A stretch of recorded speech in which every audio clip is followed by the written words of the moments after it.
सरस्वत्यै नमः।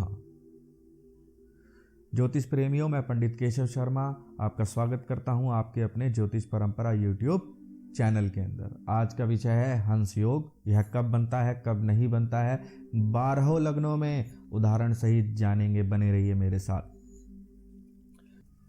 हंस महापुरुष योग गुरु ग्रह से बनने वाला योग है, यानी कि ये जुपिटर प्लैनेट या बृहस्पति भगवान या गुरु ग्रह से बनने वाला योग है।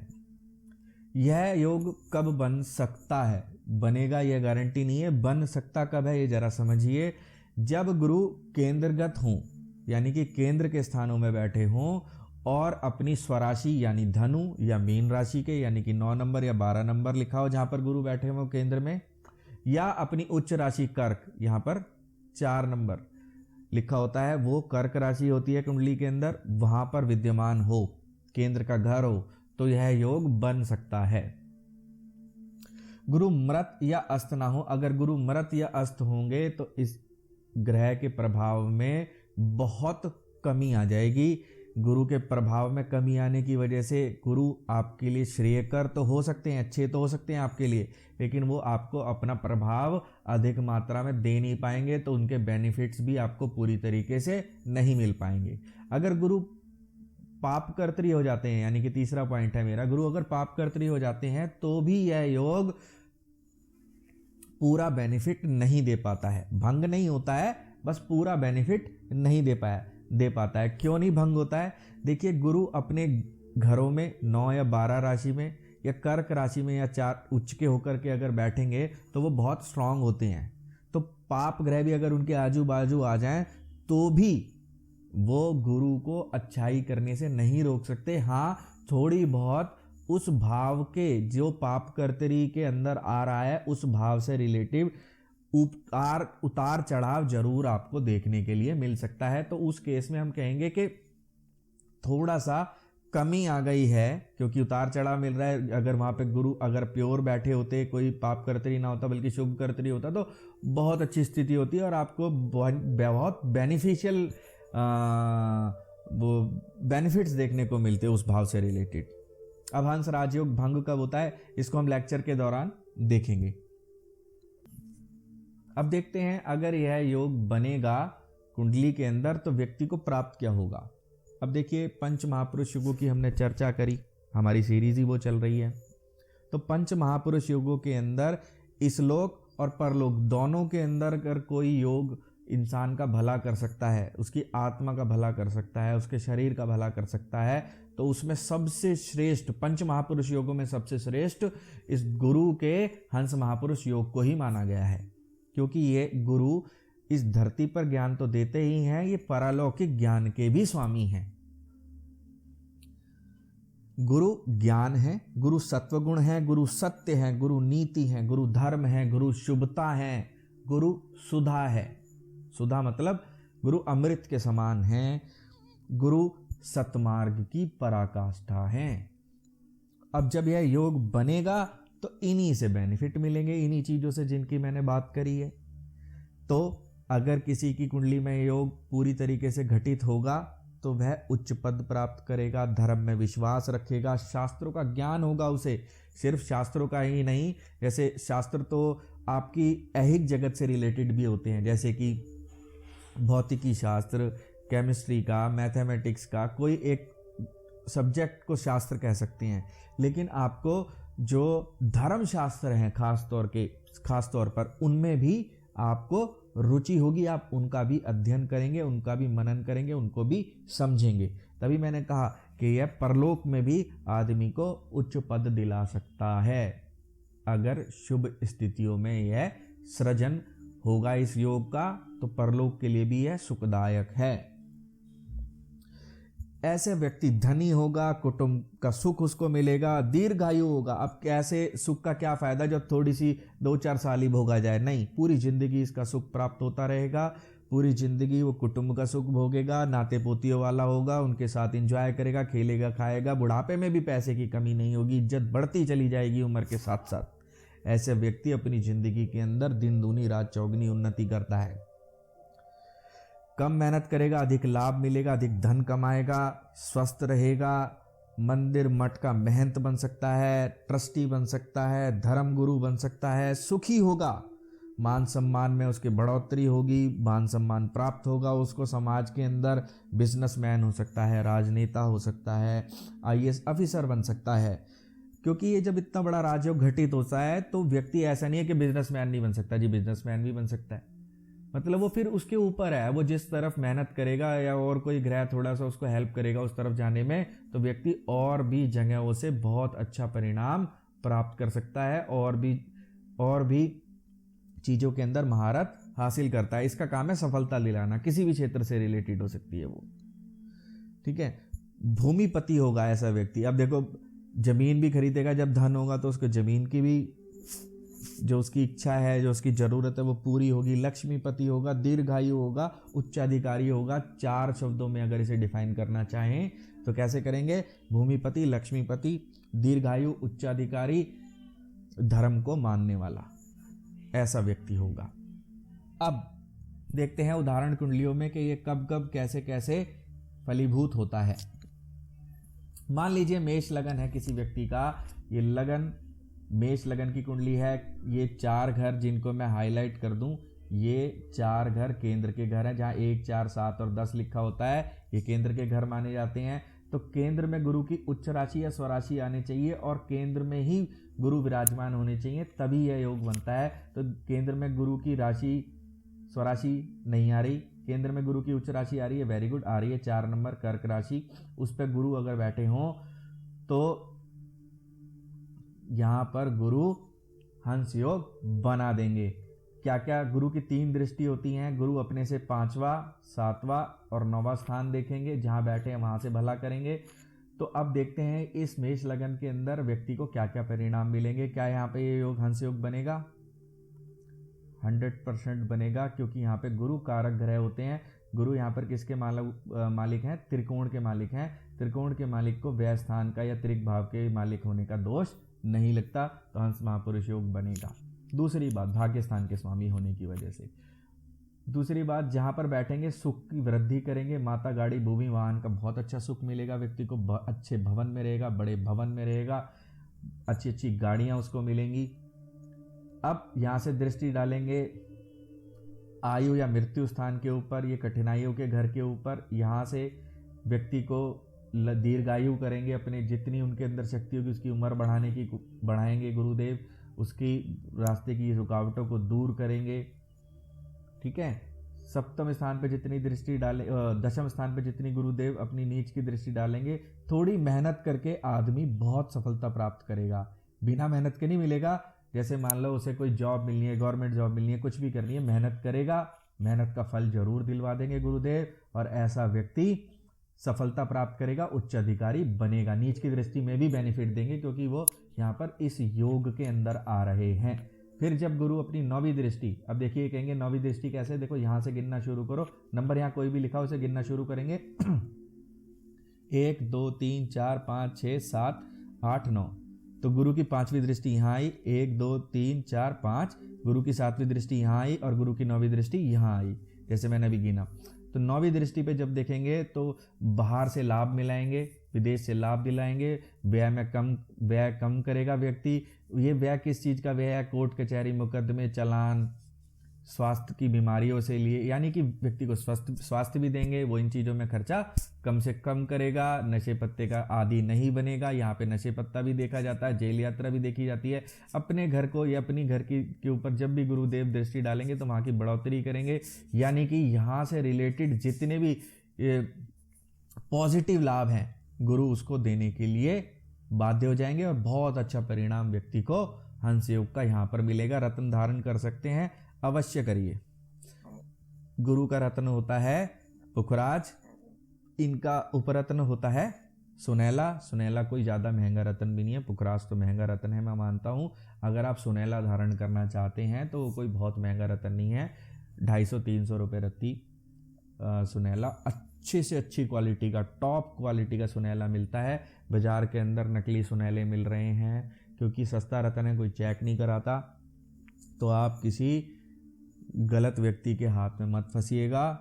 ठीक है। अगर आप सुलैना खरीदना चाहते हैं तो मुझसे कांटेक्ट कर सकते हैं, पुखराज खरीदना चाहते हैं तो मुझसे कांटेक्ट कर सकते हैं। मैं आपको सर्टिफाइड अच्छी क्वालिटी का पुखराज सुनैला कोई भी रत्न मैं आपको सही दाम में आपकी कुंडली देखकर आपके हिसाब से जो सूटेबल होगा वह सजेस्ट भी करूंगा, और अगर आप चाहेंगे तो मेरे से ले भी सकते हैं।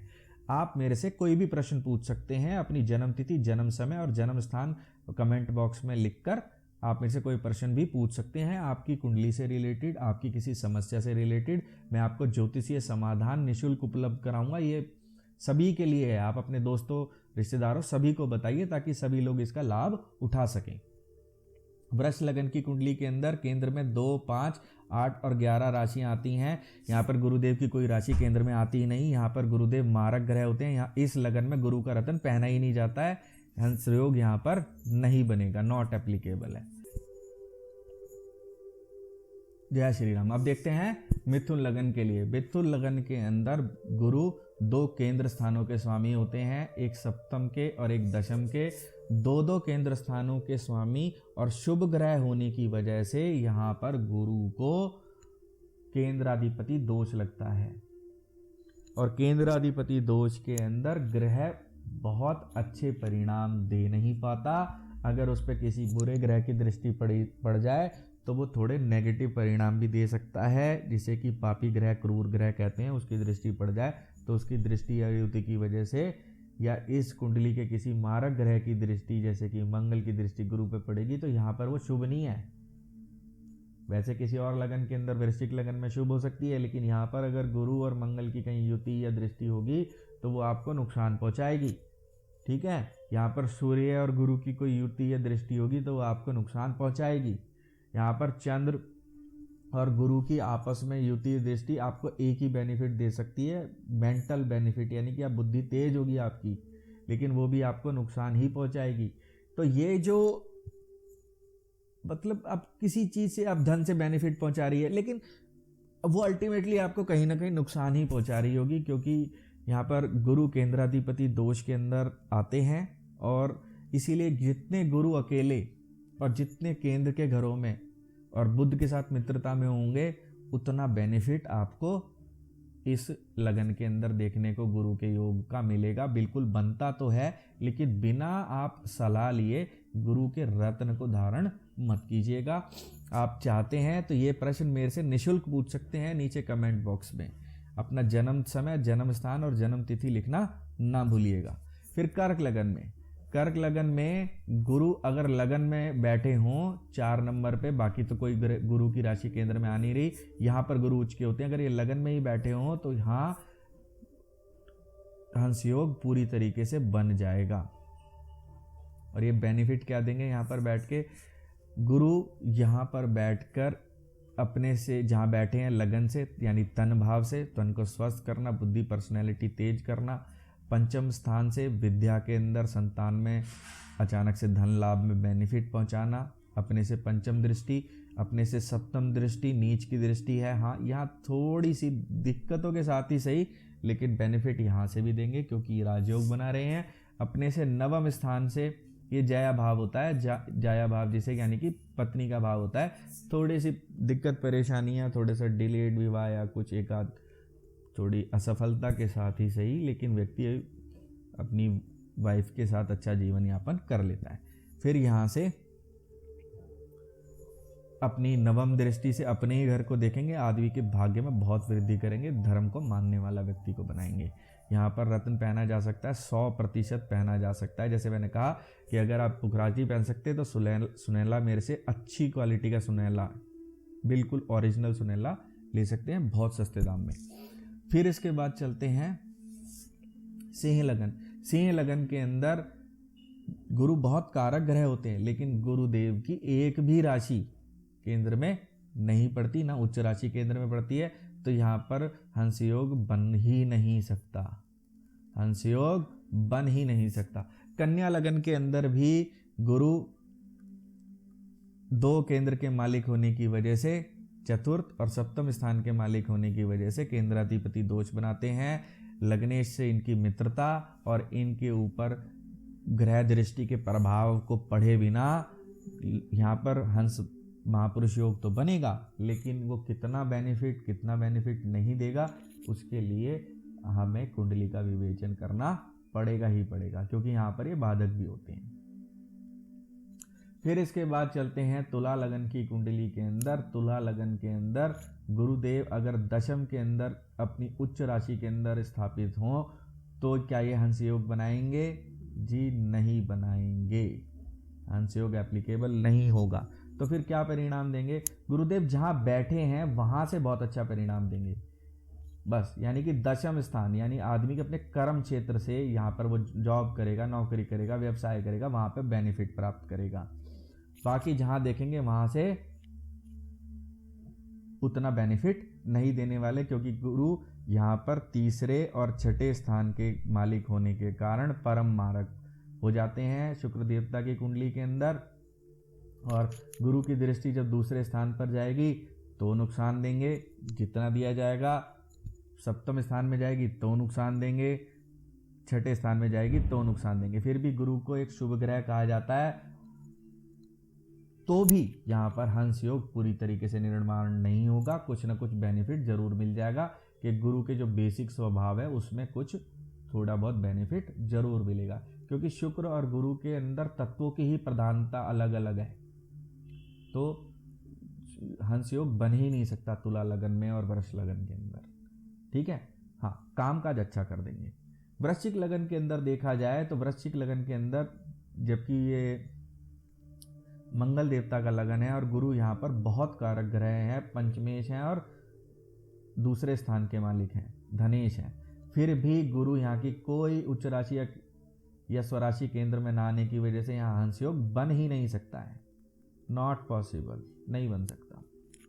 फिर धनु लगन की बात करी जाएगी तो धनु लगन के अंदर गुरु एक लगन यानी केंद्र त्रिकोण और एक चतुर्थ यानी केंद्र के मालिक होते हैं, और गुरु यहाँ पर पूरी तरीके से हंस योग बनाने में सक्षम है, पूरी तरीके से बनेगा। 9 नंबर पे बैठे होंगे तो बना देंगे, 12 नंबर यानी चतुर्थ स्थान में बैठे होंगे तो बना देंगे, 9 नंबर में बैठे होंगे तो लगन से, संतान भाव से, जाया भाव से और भाग्य से, इन सब स्थानों से वृद्धि करके बहुत अच्छा परिणाम देंगे।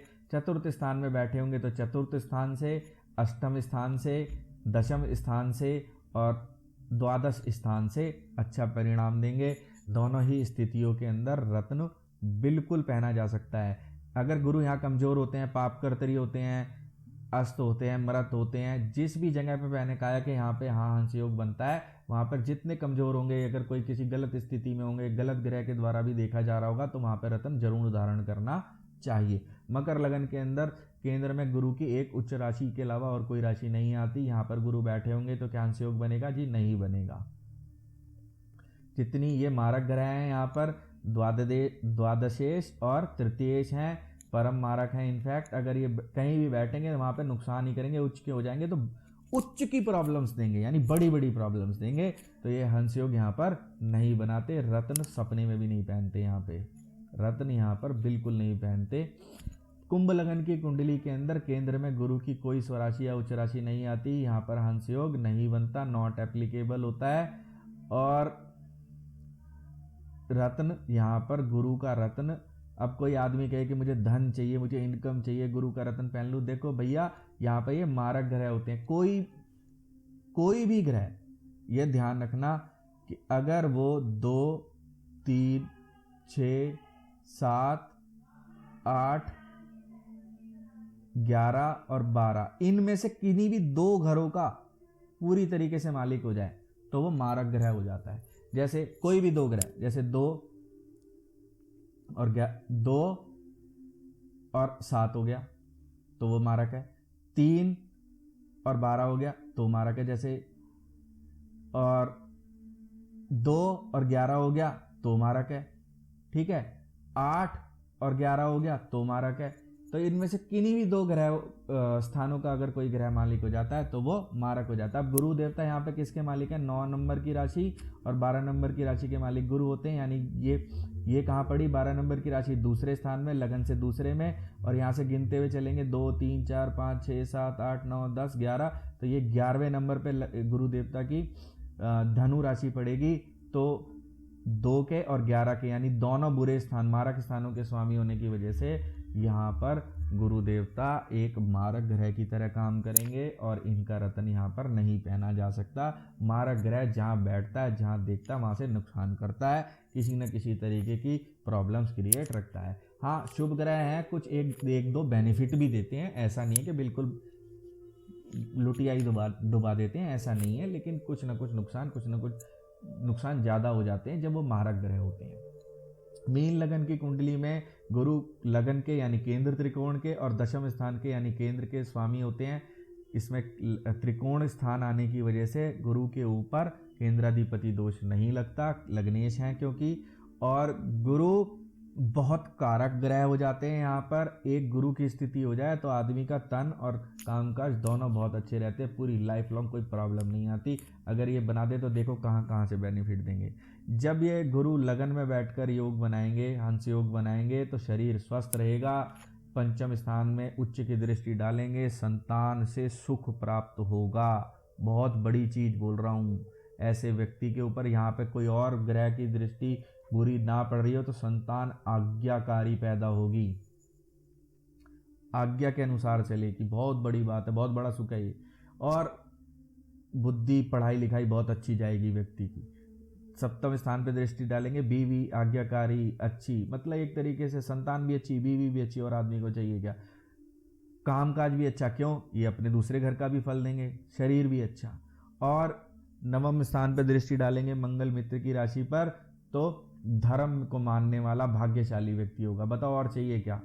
एक अकेले गुरु इस कुंडली में कितना कारकत्व रखते हैं, इस बात को जरा समझ के देखिए।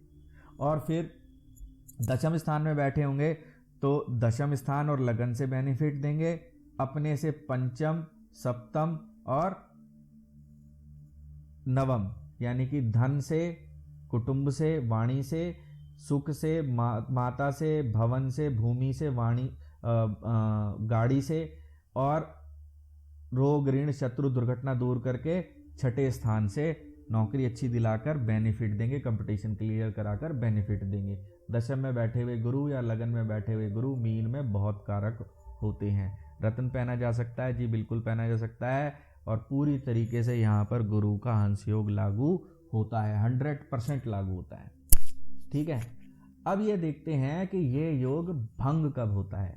देखो, हंस योग भंग भी होता है अगर सूर्य या चंद्रमा बलवान ना हो तो हर राजयोग भंग हो जाता है। हर राजयोग मतलब कोई भी राजयोग आपकी कुंडली में लगा हुआ हो, आप कहो कि जी धर्म कर्माधिपति योग है, 9वें 10वें का संबंध बन रहा है, ये बन रहा है, वो बन रहा है, अगर सूर्य या चंद्रमा आपके बलवान नहीं है, सूर्य आत्मविश्वास है, चंद्रमा आपका मन है, अगर आपका मन ही कमजोर है, आपका सूर्य यानी आत्मविश्वास ही नहीं है आपके अंदर, ठीक है, आपकी आत्मा ही कमजोर है, आप आत्मशक्ति ही नहीं है आपके अंदर, आपकी मानसिक शक्ति ही नहीं है आपके अंदर, तो भैया कितने ही राजयोग बने, आपको उसको भोगने के लिए घर से बाहर कदम तक नहीं निकाल पाओगे, सही समय पे कोई स्टेप नहीं उठा पाओगे, उसका कोई बेनिफिट नहीं मिलता। अब ये बलवान ना हो तो इसका मतलब क्या है, ये एक प्रश्न मेरे से पूछा गया कि बलवान ना हो से मतलब क्या है। तो बलवान ऐसे नहीं है कि कहीं बैठे तो हो गए निर्बली, या इनमें से एक निर्बली हो गया तो सब कुछ खत्म हो गया, नहीं। सूर्य और चंद्र दोनों नीच होने चाहिए, या सूर्य परम नीच होने चाहिए अकेले, या चंद्र परम नीच होने चाहिए, या ये दोनों परम नीच होने चाहिए। सूर्य 10 डिग्री पे मैंने बता चुका हूँ परम नीच और परम उच्च की, मैंने एक अपनी पूरा लेक्चर बनाया है, उसको देखिए। सूर्य 10 डिग्री पे परम नीच के हो जाते हैं, तो 10 डिग्री 59 मिनट्स तक सूर्य परम नीच के रहते हैं तुला राशि के अंदर।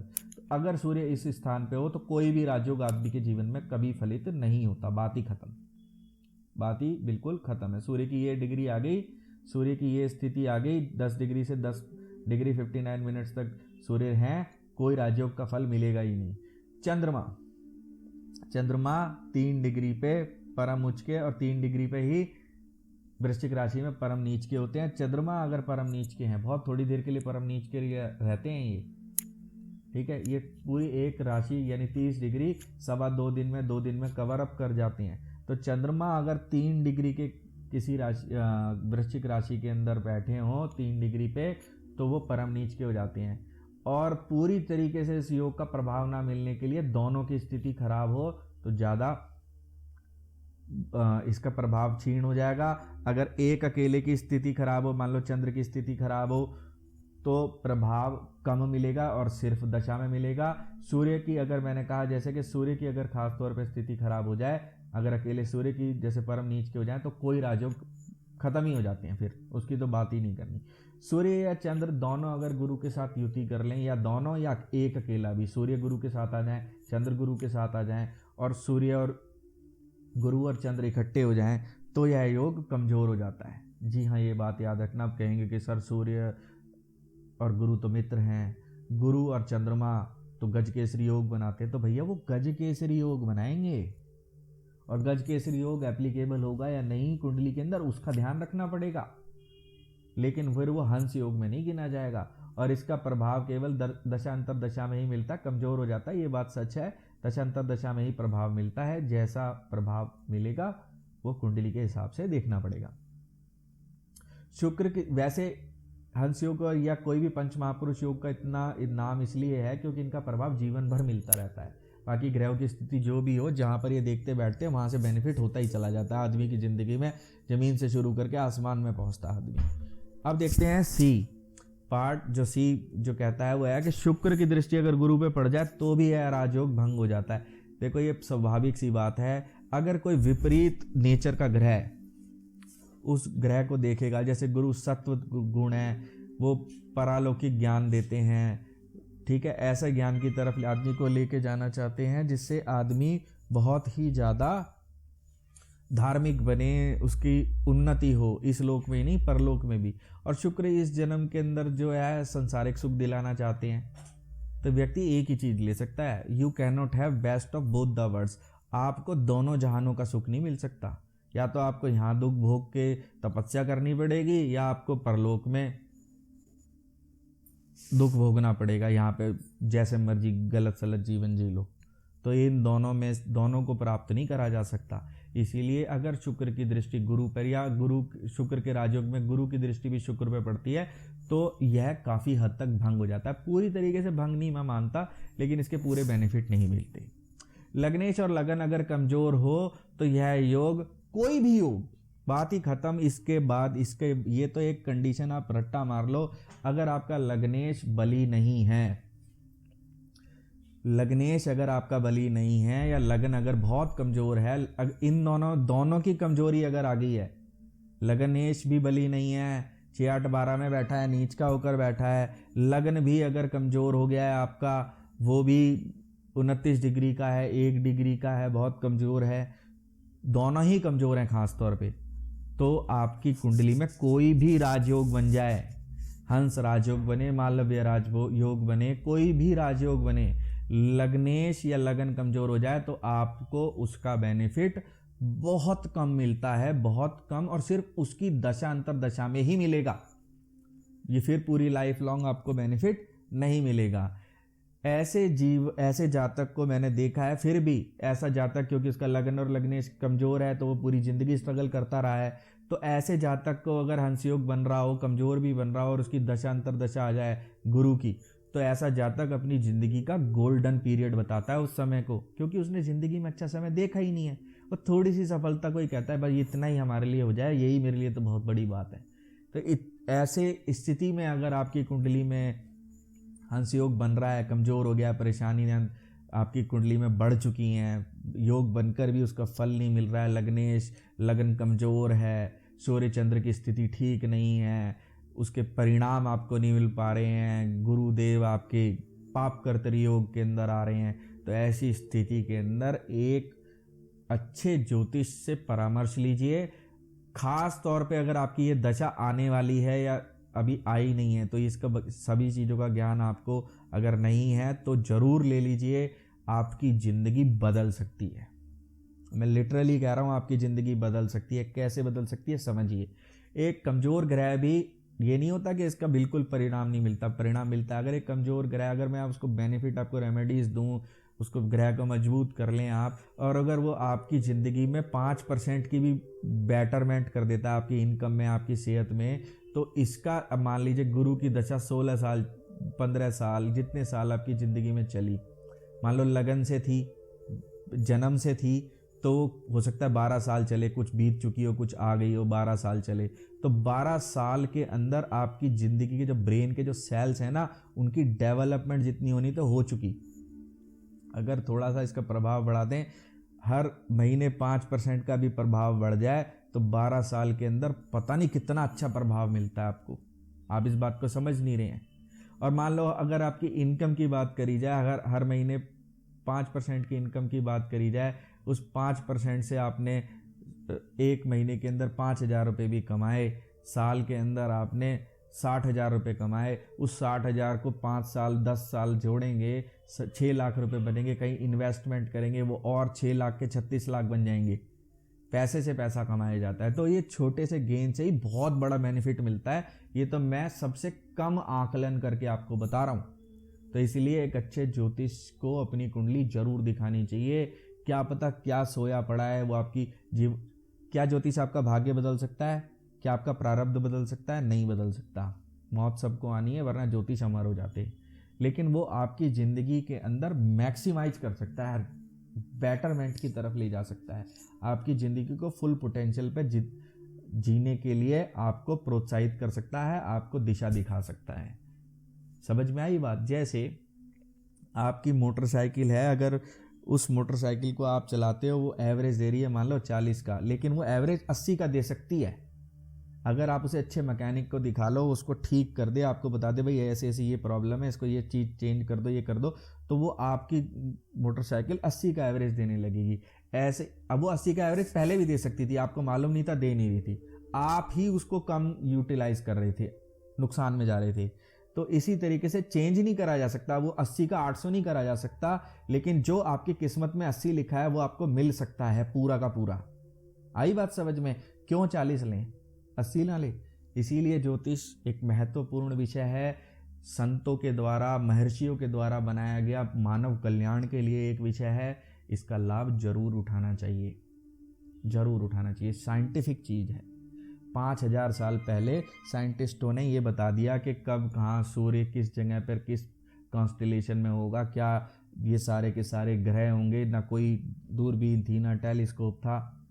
इतनी अच्छी दशा अंतरदशा के बारे में उन्होंने जानकारियाँ दी कि क्या बेनिफिट, कैसा प्लेनेट हमारे ऊपर कैसा असर डालता है। ये कोई मजाक की बात नहीं है, ठीक है? आप कितने पढ़े लिखे हों, ठीक है, इस बात को विश्वास कीजिए, ज्योतिष आपके भले के लिए चीज़ है। आज के लिए इतना ही, धन्यवाद। जय श्री राम। आप मेरे से हस्तरेखा एवं कुंडली का विवेचन करवा सकते हैं, मेरे से हस्तलिखित कुंडली बनवा सकते हैं, मुझसे अपनी समस्या का ज्योतिषीय समाधान प्राप्त कर सकते हैं। इसके लिए आप मुझे स्क्रीन पर दिए नंबर पर कांटेक्ट या व्हाट्सएप करें।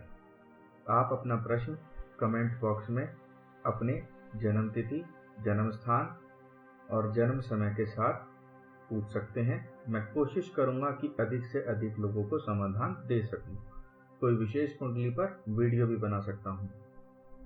आज के लिए इतना ही, फिर मिलेंगे। जय श्री राम। धन्यवाद।